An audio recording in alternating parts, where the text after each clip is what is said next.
இது இன்றைக்கு செய்திக்கு ஆதார வசனமாக ரோமர் புஸ்தகத்தை எடுப்போம். அதுதான் தலைப்பு. ரோமர் 8ஆம் அதிகாரம் 15வது வசனம். அதுதான் இந்த செய்தியினுடைய தலைப்பு. எல்லாரும் எடுத்துட்டீங்களா? ரோமர் 8:15. சின்ன பிள்ளைங்களாம் எடுத்துருங்கப்பா, வாலிப பிள்ளைகள்லாம். குறிப்பெடுக்கிறவங்க டக்குன்னு எழுதிட்டு உடனே வசனத்தை பாருங்கள். உங்களுக்கு 2 வேலை. குறிப்பெடுக்கிறவங்க எடுக்காதவங்க நீங்கள் பைபிளை மட்டும் பார்த்தா போதும். குறிப்பெடுக்கிறவங்களுக்கு 2 வேலை, எழுதணும், பார்க்கணும். ரோமர் 8:15. இப்போ வாசிங்க சிஸ்டர். அந்தபடி திரும்பவும் பயப்படுகிறதற்கு நீங்கள் அடிமைத்தனத்தின் ஆவியை பெறாமல் அப்பா ஃபாதர், அப்பா பிதாவே என்று கூப்பிட பண்ணுகிற புத்திர சுவிகாரத்தின் ஆவியை பெற்றீர்கள். 16 படிங்க சிஸ்டர். நாம் தேவனுடைய பிள்ளைகளா இருக்கிறோம் என்று ஆவியானவர் தாமே, நம்மளுக்கு ஒரு ஆவி இருக்கு, ஆவியானவர் நம்ம ஆவியுடனே கூட சாட்சி கொடுக்குறார். என்ன சாட்சி கொடுக்குறார் ஆவியானவர்? நீ கர்த்தருடைய பிள்ளை, தேவனுடைய பிள்ளை, பிதாவின் பிள்ளை, உனக்கு அப்பா, பரமபிதா, பிதா, அப்பா அப்படின்னு ஆவியானவர் என்ன செய்கிறாரு? சாட்சி கொடுக்கிறார். 17வது வசனம். நாம் பிள்ளைகளானால் நம்ம சுதந்திரருமே, தேவனுடைய சுதந்திரரும், கிறிஸ்துவுக்கு நம்ம உடன் சுதந்திரரும் ஆமே, கிறிஸ்துவுடனே கூட நாம் மகிமைப்படும்படிக்கு அவருடனே கூட பாடுபட்டால் அப்படி ஆகும். ஆதலால் இக்காலத்து பாடுகள் இனி நம்மிடத்தில் வெளிப்படும் மகிமைக்கு ஒப்பிடத்தக்கவைகள் அல்லவை என்று எண்ணுகிறேன். ஏன் தன் வசனத்தை வாசிக்க சொன்னோன்னா 15வது வசனம் தான் நமக்கு தியானம். அந்தபடி திரும்பவும் நீங்கள் பயப்படுவதற்கு நீங்கள் அடிமைத்தனத்தின் ஆவியை பெறாமல் அப்பா பிதாவே. இன்னைக்கு செய்தினுடைய தலைப்பு அப்பா பிதாவே. ரெண்டும் ஒன்று தான். அப்பானாலும் ஒன்று தான், பிதானாலும் ஒன்று தான். ஃபாதர். இந்த ஃபாதர்ஸ் டேயில் அப்பா பிதாவே, இதுதான் நம்முடைய செய்தினுடைய தலைப்பு. இதற்கு கீழே சில தலைப்புகள் இருக்குது. இப்போ ஒவ்வொரு தலைப்பாய் போகலாம். முதலாவது, நம்முடைய அப்பா பிதா. நம்ம எல்லாம் தேவனிடத்தில் விசுவாசமாக இருக்கிறோம். என்றைக்கு இயேசுவை சொந்த ரட்சகராக ஏற்றுக்கொண்டோமோ தேவனுடைய பிள்ளைகளாகும்படி உங்களுக்கு எனக்கு என்ன செஞ்சுருக்காரு? அதிகாரத்தை கொடுத்துருக்கிறார். இப்போ ஆவியானவரும் நீ தேவனுடைய பிள்ளைன்னு சொல்லி சாட்சி கொடுக்குறார். அப்போ 2 சாட்சி. நம்ம தேவனுடைய பிள்ளைன்னு சொல்லி இயேசுவும் சாட்சி கொடுக்குறாரு, ஆவியானவர் என்ன செய்கிறாரு? சாட்சி கொடுக்குறார். அப்போ சந்தேகமே இல்லை, இங்கே வந்திருக்கிற அத்தனை பேருமே நம்ம அவருடைய பிள்ளைகள், மகனாக மகளாக இருக்கிறோம். நாம் மாத்திரமல்ல, யாரெல்லாம் இயேசுவை உலகம் முழுவதும் கோடிக்கணக்கான ஜனங்க கும்பிடுறாங்க, இதே நேரத்தில் எல்லா சர்ச்சிலையும் இருக்கிறாங்க. இப்போ நீங்கள் உட்காந்துருக்கிற மாதிரி எல்லா சர்ச்சிலையும் சிறு பிள்ளைகள், வாலிபர், பெரியோர், வயசான அம்மா, ஐயாமார்கள் எல்லோரும் சர்ச்சில் இருக்கிறாங்க. எல்லாருமே தேவனுடைய பிள்ளைகளாக இருக்கிறாங்க, அதில் சந்தேகம் இல்லை. அப்போ அந்த பரம பிதா, ஜீவனுள்ள பிதா, அப்பா பிதா நமக்கு என்ன செய்கிறார்? ஒரு சில ஆசீர்வாதங்களை எனக்கு கொடுத்த நேரம் வரைக்கும் நம்ம தியானிப்போம். முதலாவது உபாகமம் 1:31. யாருனாலும் வாசிக்கலாம். நல்லா சத்தமாக எனக்கு பின்னாடி கேட்குற மாதிரி தெளிவாக ஒருத்தர் வாசிங்க. உபாகமம் 1:31. ஒரு மனிதன் தன் பிள்ளையை சுமந்து கொண்டு போவது போல நீங்கள் இவ்விடத்திற்கு வருகிற வரைக்கும் நடந்து வந்த வழிகள் எல்லாவற்றிலும் கவனிக்கிறீங்களா? உங்கள் தேவனாகிய கர்த்தர் உங்களை சுமந்து கொண்டு வந்ததை கண்டீர்களே. உபாகமம் 1:31. உபாகமம் 1:31. கவனிங்க.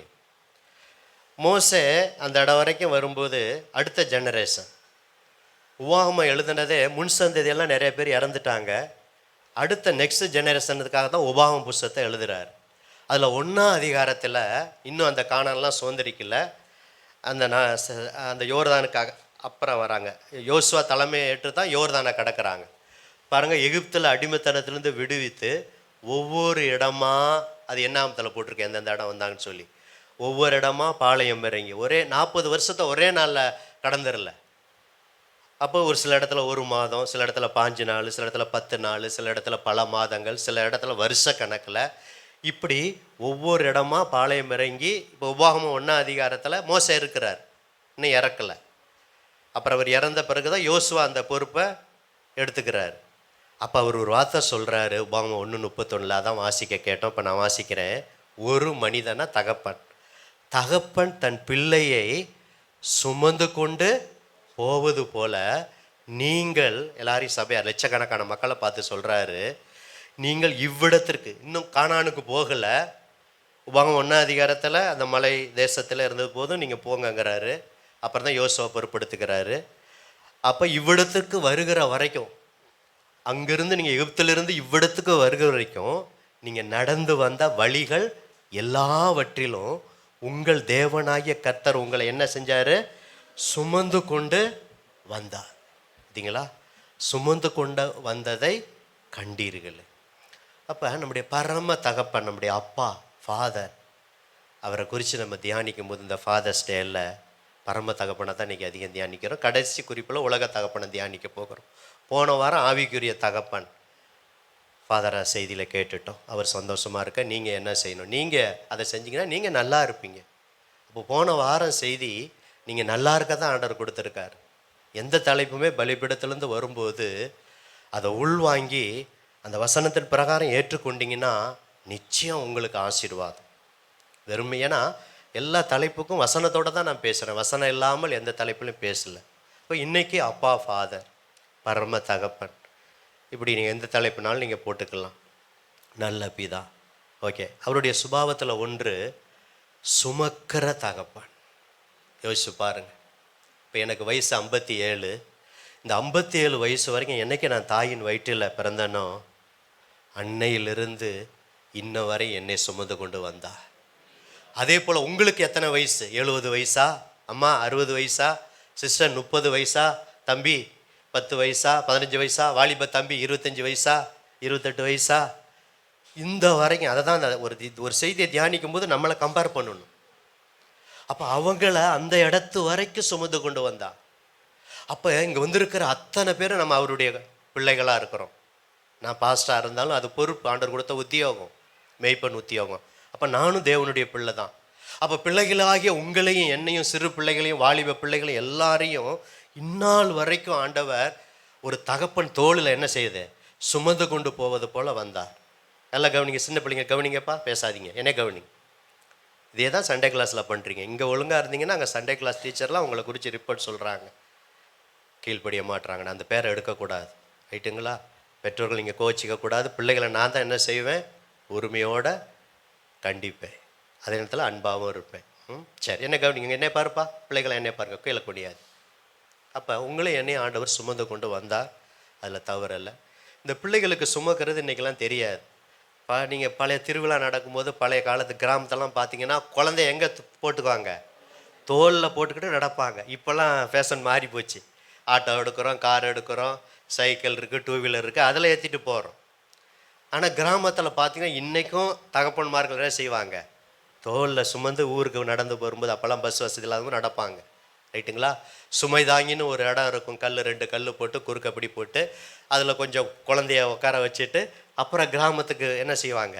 தோலில் தகும். சகோதரிமார்கள் நீங்கள் இடுப்பில் சுமப்பீங்க. ஆனால் தகப்பன்மார் என்னது? குழந்தைய தோலில் சுமப்பாங்க. அப்போ ஆண்டவர் ஒரு மனிதன், ஒரு தகப்பன் பிள்ளைய ஒரு உதாரணத்தை பாருங்கள், சுமந்து கொண்டு போவது போல் மோசேப்பா ஜனங்களை பார்த்து சொல்கிறாரு, நீங்களும் நானும் இந்த இடத்துக்கு வந்திருக்கோம், அங்கேருந்து விடுதலையாகி இங்கே வந்திருக்கிறோம். இவ்விடத்துக்கு வருகிற வரைக்கும் நம்ம கடந்து வந்த வழிகள் எல்லாவற்றிலும் உங்கள் தேவன், என் தேவனாகிய கர்த்தர் என்ன செஞ்சார்? உங்களை என்ன செஞ்சார்? சுமந்து கொண்டு வந்தான்னு சொல்கிறார். அதே உபாகமத்தை முடிக்கும்போது, உபாகமத்தை அப்படியே திருப்புங்க, உபாகமத்தை தானே 1 அதிகாரம் படிச்சிங்க, அப்படியே 32 அதிகாரத்தை திருப்புங்க, 10, 11, 12. பிரதரில் ஒருத்தர் வாசிங்க. பிரதரில் ஒருத்தர் உபாகமம் 32, 10, 11, 12. பாழான நிலத்திலும்,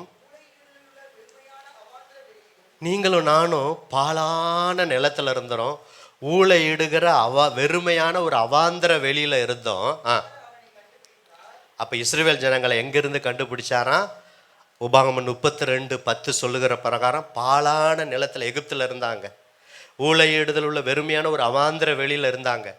அப்போ இஸ்ரவேல் ஜனங்களை, லட்சக்கணக்கான ஜனங்களை ஆண்டவர் என்ன செஞ்சார்? முதல்ல கண்டுபிடித்தார், ரெண்டாவது அவனை நடத்தினார். மூணாவது அவனை உணர்த்தினார். அவனை தமது கண்மணியை போல காத்தறினார். பிரதர் சிஸ்டர், நீங்களும் நானும் காணியாட்சிக்கு புறம்பா ஆண்டவருக்கு புறம்பா ரசிக்கப்படாததுக்கு முன்னாடி அப்படி தான் இருந்தோம். முதல்ல ஆண்டவர் உங்களையும் என்னையும் கண்டுபிடிச்சார். இந்த ஊரில் எத்தனையோ பேர் இருக்காங்க, இந்த கூத்தூரில், சுற்றுப்புற கிராமத்தில், இந்தியாவில், தமிழ்நாட்டில், அதே போல் பலர் ஆண்டவர் ரசித்திருக்காரு. உங்களையும் என்னை முதல்ல ஆண்டவர் கண்டுபிடிச்சார். ஏன் பிள்ளை அப்படின்னு ஆண்டவர் கண்டுபிடிச்சார். உளையான சேற்றில் இருந்தோம், குழியில் இருந்தோம். ஆண்டவர் கண்டுபிடிச்சு தூக்கி எடுத்து நம்மளை என்ன செய்கிறாரு? நடத்தினார். அடுத்து நம்மளை அவர் தகப்பனா இருப்பதனால நமக்கு என்ன செஞ்சார்? உணர்த்தினார். மூணாவது ஒவ்வொரு நாளும் கண்மணியை போல் அவர் என்ன செஞ்சார்? காத்ததுனால தான் சுகமாக நம்ம இங்கே ஆலயத்தில் வந்து உட்காந்து அப்பா ஃபாதர்னு செய்தியை கேட்குறோம். ஃபாதர் சேல ஒருத்தருக்கு ஒருத்தர் வாழ்த்து சொல்கிறோம். அடுத்து யார் வாசிங்க? தம்பி வாசிங்கப்பா. எப்படி ரெண்டாவது சுமக்கிறார்? ஃபர்ஸ்ட் தகப்பனை போல சுமக்கிறாரு. ரெண்டாவது கழுகு தன் கூட்டை களைத்து தன் குச்சிகள் மேல் அப்படியே அசைவாடி தன் சட்டைகளை அப்படியே விரித்து அந்த குஞ்சை எடுத்து அந்த குஞ்ச கழுகு அப்படியே சுமந்து கொண்டு போகிறது போல கர்த்தர் ஒருவரே இஸ்ரவேல் ஜனங்களை என்ன செஞ்சார்? வழி நடத்தினார். அந்நிய தேவன் அவரோட இருந்ததில்லை. உபாகமம் 1:30 தகப்பன் குழந்தைய தோல்ல சுமப்பது போல நம்ம ஆண்டவர் சுமக்கிறாராம் இன்னைய வரைக்கும். இன்னும் கொஞ்சம் விளக்கமாக உபாகமம் 32 இப்போ பார்த்தோம். கழுகு என்ன செய்யுமா? உயரமாக கூட்ட கட்டுமா, அப்படியே அந்த குஞ்சு அப்படியே கம்ஃபர்டபுளாக அப்படியே இருக்குமா, தாய் பறவை அப்படியே அதுக்குள்ளே இறைய கொடுத்துக்கிட்டே இருக்குமா. நல்லா கவனிங்க பிள்ளைகளை, எல்லாம் கவனிங்க உதாரணத்தை. அப்படியே இப்படியே சொகுசாக அப்படியே இருக்கலாம்னு நினைக்குமா. திடீர்னு கூட்டம் என்ன செய்யுமா? அப்படியே கலைக்குமா. அதே கூடு கட்டினது அதே அப்படியே கூட்ட கலைக்குமா.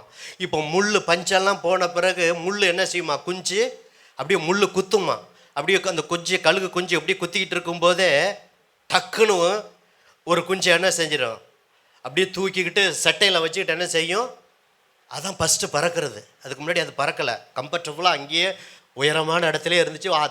உணவு கூட அது தேடாது. தாய் பறவை கழுகு கொடுத்துரும். இப்போ ஃபஸ்ட்டு அசைவாடி கூட்டை களைச்சி முள் குத்துது. இப்போ அதில் ஒவ்வொரு குஞ்சாக அப்படி ட்ரைனிங் கொடுக்கும் அந்த கழுகு. அதை படித்து பாருங்கள், நீங்கள் கூகுளில் போட்டு ஆராய்ச்சி பண்ணி பாருங்கள். அப்போ பார்த்தீங்கன்னா அப்படியே பறந்துக்கிட்டே போகும். அப்படியே ஜாலியாக ஹையாக அம்மா அதில் அப்படியே சட்டக்குன்னு அப்படியே என்ன செஞ்சிடும்? அப்படியே டக்குன்னு ஐயோ கை விட்டுட்டாரு, அவ்வளோதான். இங்கே கவனிங்கப்பா பிள்ளைங்களை, கவனிங்கப்பா. கீழே பார்த்துட்டுருக்காங்க, என்ன கவனிங்க. ரோகி என்னை கவனிங்க. கஷ்டமாக இருக்கா? ஆண்டவர் ஜீவனை கொடுத்துருக்கிறாரு. 3 ஆக்சிடெண்ட்டில் காத்திருக்கிறாரு. ஸ்தோத்திரம். கவனிங்க, என்னை கவனிங்க. அப்போ டக்குன்னு அந்த கழுகு அப்படியே குஞ்சு அப்படியே விட்ட உடனே உதாரணத்தின் மூலம் ஆண்டவர் பேசுவா. அப்படியே விட்டோன்னே ஐயோ கை விட்டு தாய் பறவை கை விட்டுருச்சே அப்படின்னு நினைக்கும் போது அப்படியே குஞ்சு விழும்போது டக்குன்னு ஓவர்டேக் பண்ணி கீழே ஸ்பீடாக போய் டக்குன்னு சட்டையில் என்ன செஞ்சிடும்? அப்படியே ஏந்திரிச்சிடும். ஒரு அலையா சொல்லாமா? இதே மாதிரி தான் நீங்களும் நானும் பிரச்சனை வரும்போது, துன்பம் வரும்போது, பலவித பிரச்சனைகளை நம்ம ஒவ்வொரு வருஷமும் கடந்து வந்துட்டு இருக்கிறோம். வரும்போது ஆண்டவர் அப்படி தான் கைவிட்டுட்டார், என் பிள்ளைய கைவிட்டார், என்னை கைவிட்டார், நான் அவருடைய பிள்ளை, அவர் பரமபிதா, அப்பா பிதா, என்னை கைவிட்டுட்டாருன்னு நினைக்கும் போது டக்குன்னு ஆண்டவர் என்ன செஞ்சிருவார்? அந்த கழுகு குஞ்ச மறுபடிங்கிற மாதிரி நம்மளை தூக்கி நிறுத்திடுவார். ஆண்டவர் உங்களை என்ன இதுவரை கைவிடவே இல்லை. ஒரு அல்லையா சொல்லாமா? கைவிட்ட மாதிரி தெரிஞ்சது, ஆனால் உண்மை என்னன்னா கைவிடவே இல்லை. அதுதான் உண்மை. அதை நம்ம ஏற்று தான் ஆகணும். உங்களை என்னை ஆண்டவர் கைவிட்டுட்டாரோன்னு நம்ம நினைச்சோம், ஆண்டவர் கைவிடவே இல்லை. அப்படியே கழுகு அப்படியே ட்ரைனிங் எடுத்து கடைசியாக அந்த கழுகு என்ன செஞ்சிடும்? குஞ்சு அது ஒவ்வொரு குஞ்சுக்கும் அதேமாரி ட்ரைனிங் கொடுத்து அது பறக்க ஆரம்பிச்சிடும். அதனால தான் உதாரணத்துக்கு அதை சொல்கிறாரு. ஃபஸ்ட்டு தகப்பன் குழந்தைய சுமப்பது போல சுமந்து வந்தேன். ரெண்டாவது கழுகு தன் குஞ்சுகளை செட்டைகளில் சுமப்பது போல என்ன செஞ்சார்? உங்களை என்னை சுமந்து வந்ததுனால தான் இந்த ஜூன் மாதம் 21 ஃபாதர்ஸ் டேல பரம தகப்பனை நம்ம நினைக்கிறோம். ஒரு அல்லையா சொல்லாமா? அவர் கைவிடவே மாட்டார். பிரதர், எனக்கு ஒரு பழைய பாடல் ஞாபகம் வருகிறது. ஒரு சுவிசேஷகர் இந்த பாட்டை அடிக்கடி எல்லா சுவிசேஷ ஊழியத்திலும் அவர் பாடுவார். ஜீவானந்தன்னு சொல்லி அவரெல்லாம் இறந்துட்டார், மூத்த பரிசுத்தவான். ஒருவேளை தெரிஞ்சால் என்னோட பாடுவீங்களா? இயேசு என்னை கைவிட மாட்டா, இயேசு என்னை கைவிட மாட்டா. கடும் புயல் வரினும் பெரும் காற்று வீசினும் அவர் என்னை கைவிட மாட்டா, அவர் என்னை கைவிட மாட்டா. இயேசு நம்மை, சொல்லுங்க, இயேசு நம்மை கைவிட மாட்டா, இயேசு நம்மை கைவிட மாட்டா. கடும் புயல் வரினும் பெரும் காற்று வீசினும் அவர் நம்மை கைவிட மாட்டா, அவர் நம்மை கைவிட மாட்டா. பக்கத்தில் கையை கொடுத்து குலுக்கி இயேசு உன்னை பாடலாமா? பாடுங்க, அப்படி கையை கொடுத்துட்டே பாடுங்க. கையை கொடுக்கலையே. இயேசு உன்னை எனக்கு யாரும் கொடுக்கறதுக்கு இல்லை. இயேசு உன்னை கைவிட மாட்டா, கடும் புயல் வரினும் பெரு காற்று வீசினும் இயேசு உன்னை கைவிட மாட்டா. மறுபடியும், இயேசு உன்னை பாடுங்க. இயேசு உன்னை கடும் புயல் வரினும் பெரு காற்று வீசினும் அவர் உன்னை கைவிட மாட்டா, அவர் நம்மை கைவிட இப்ப என்னன்னு சொல்லுங்க, அவர் என்னை கைவிட மாட்டா. காரணம், அப்பா ஃபாதர், தகப்பனை போல அவர் என்ன செய்வார்? நம்ம பிரச்சனை நேரத்தில், கண்ணீர் நேரத்தில், உபத்திரவ நேரத்தில் தூக்கி என்ன செய்வார்? சுமப்பார். ஒரு முறை ஒருத்தர் நடந்து போயிட்டே இருக்கிறாரு. 2 காலடி அவர் காலடி, அடுத்து கத்தரும் முன்னே போகிறார். அவர் நடந்து போகிறதுனால 2 காலடி. திடீர்னு ஒரு பள்ளம் எதுக்கால வருது. அந்த பாதையில் அவர் போகும்போது பார்க்குறாரு, வந்து 1 காலடி தான் இருக்கிறது. அப்போ ஆண்டவர்கிட்ட அவர் கேட்குறார், ஆண்டவரே, இந்த இருளான பள்ளத்தாக்கில் நேரத்தில், இருள் நேரத்தில் நான் நடந்து போகும்போது என்னோடு நீங்கள் வந்தீங்க, தகப்பனை போல் வந்தீங்க. ஏன் காலடி இருக்குது, உங்கள் காலடி நீங்களும் முன்னாடி போனீங்க. ஆனால் திடீர்னு அந்த இடத்துல ஒரு பள்ளம் வரும்போது அதில் உளுந்து இறந்துருவேன், அப்படி ஒரு சூழ்நிலை. ஆனால் அந்த இடத்துல 1 காலடி தான் இருக்குது, நீங்கள் கைவிட்டுட்டீங்களான்னு கேட்கும்போது நம்முடைய பரம தகப்பன் சொன்னார், 2 காலடி 2 பேர் நடந்தபோது நான் நடந்து வந்தேன். அந்த பள்ளத்தில் வந்து கொஞ்ச நேரத்தில் நீ சறுக்கி விழுந்துருவ. அந்த இடத்துல 1 காலடி இருந்தது, நான் தான் உன்னை தோளில் என்ன செஞ்சேன்? தூக்கி சுமந்து இந்த பள்ளத்தாக்க கடந்தேன். அந்த 1 காலடி நான் தான், என் தோள் மேலே நீ இருந்த. ஒரு அல்லேலூயா சொல்லாமா? இதுதாங்க தூக்கி சுமக்கிற தகப்பன். ஆண்டவர் மாத்திரம் உங்களை என்னையும் இத்தனை வரைக்கும் தூக்கி சுமைந்து வரலன்னா, இந்த உபத்திரம் நிறைந்த, பொல்லாப்பு நிறைந்த, ஆபத்து நிறைந்த காலத்தில் நம்ம நிர்மூலமாகி இருப்போம், நம்ம அழிந்திருப்போம், நம்ம கெட்டு போயிருப்போம். ஆண்டவர் தகப்பனை போல, கழுகு போல, 2 காரியம் முதல் குறிப்பில், தகப்பனை போல, கழுகு போல இதுவரை சுமந்து வந்தார். துன்பத்தில், வியாதி நேரத்தில், பற்றாக்குறையில், பிரச்சனையில், எல்லா சூழ்நிலையும் அவர் சுமந்து வந்தார். இதுதான் அப்பா ஃபாதருடைய கேரக்டர், குணம், தூக்கி சுமக்கிற தகப்பன். தலைப்பை எழுதி கொள்ளுங்க. முதல் குறிப்பு, தூக்கி சுமக்கிற தகப்பன். 2வது தலைப்பு எழுதுறவங்க, நல்ல தகப்பன். நம்முடைய பரமபிதா அப்பா ஃபாதர் யார் தருங்க? நல்ல தகப்பன். எழுதிக்கோங்க தலைப்பு, அப்புறம் வசனம் சொல்கிறேன். ஒரு வீட்டில் அப்பா நல்லவர்னா, அப்பா வரும்போதே அப்பா வர்றாரு, தீனி வாங்கிட்டு வருவார் அப்படின்னு குழந்தை ஆவலோடு வந்தால் அவர் என்ன அப்பா? சொல்லுங்க, கவனிங்க, வசனத்தை அப்புறம் எடுத்துக்கலாம். என்னைய பாருங்க, நல்ல அப்பா. அப்பா வரும்போதே ஓடி குழந்தை போய் என்ன செஞ்சது? ஒளிஞ்சா? சொல்லுங்க அப்பா மார்களே, அந்த அப்பா நல்ல அப்பாவா? சொல்ல மாட்டீங்களே, கெட்ட அப்பா. அப்பா எப்போ வருவாருன்னு குழந்தை, மனைவி, பிள்ளைகள்லாம் ஆயத்தமாக இருந்தா வீட்டுக்கு, அவர் எப்போ வந்தாவே பிரச்சனை. அவர் வேலைக்கு போனால், கவனிங்க சிஸ்டருங்க, கவனிங்க சிஸ்டருங்க, கவனிங்க, எல்லோரும் கவனிங்க. சொல்லும்போது கீழே பாருங்கள், மற்ற கவனிங்க. ஏன் இப்படிலாம் கண்டிஷன் சொல்கிறேன்னா, அந்த வசனம் உங்களை மனப்பாடம் பண்ண. டீச்சர்ஸ் பாருங்கள், எல்லா மாணவர்களையும் பார்த்து தான் நடத்துவாங்க. டீச்சர்லாம் கையை உயர்த்துங்க. 1 2 பேர் நம்ம சபையில் எவ்வளோ டீச்சர் இருக்காங்க. நீங்கள் அப்படியா இருப்பீங்க? ஒரு மாணவர் அப்படி இருந்தாலும் ஏதாவது சொல்லி அவங்கள கதை சொல்லி சிரிக்க வச்சு, அதே தான் இது ஆவிக்குரிய பள்ளி. தகப்பனா என்னை வச்சுருக்காரு டீச்சராக. வசனத்தை சொல்லும்போது நீங்கள் எல்லாரும் கவனிக்கணும். அப்போ தான் ரிசீவ் பண்ணுறீங்கன்னு அடுத்த பிள்ளை கவனிங்கப்பா, கவனிங்க. இப்போ பைபிளை போய் இப்படி வைக்கலாமாப்பா, மரியாதை கொடுங்கப்பா, இப்போ வாட்டர் கேனில் தள்ளி வச்சுருங்க. பைபிளை பிள்ளைகளை நல்ல பழக்க வழக்கத்தில் கற்றுக் கொடுங்க.